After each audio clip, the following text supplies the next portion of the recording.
Très tôt, je me suis intéressé à la peinture d'avant-garde russe.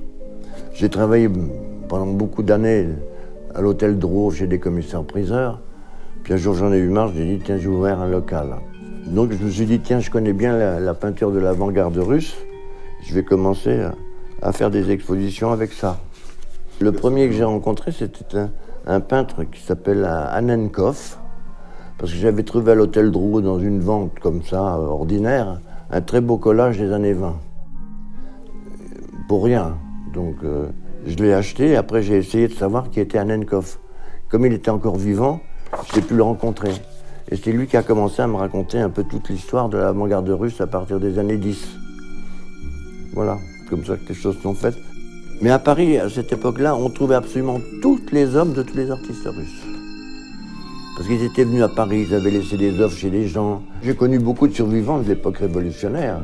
Des gens comme Annenkov, Mansourov, Sonia Delaunay, Nina Kandinsky, la veuve de Tatlin, Kudryashov en Russie, Nathan Altman. Plein de gens qui avaient été mêlés de plus ou moins loin à l'époque révolutionnaire, surtout dans le domaine des arts.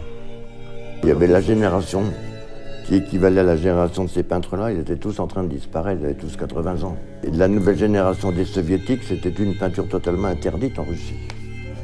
Donc il n'y avait pas de clients, les oligarques sont venus bien après. Ces gens-là étaient complètement occultés, ils n'existaient plus. Et moi je suis arrivé là et j'ai commencé à remuer un peu tout ça.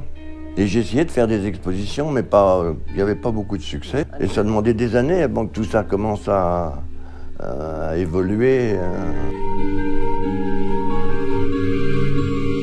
Le premier catalogue sur l'art d'avant-garde russe que j'ai fait, en 69. En fait, c'était les cubo-futuristes russes.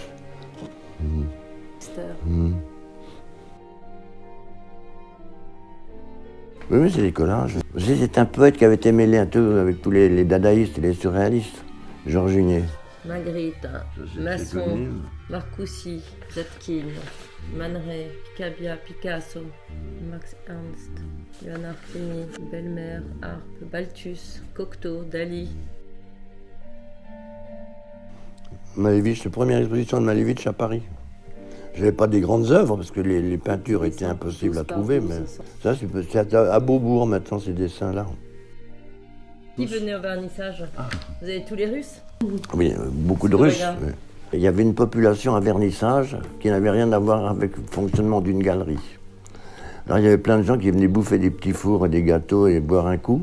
De sorte qu'au bout de quelques années, j'ai supprimé les vernissages. J'ai mis du temps au temps. C'est une exposition de l'art non objectif. De l'Arionov, c'était en 71, j'ai fait une exposition.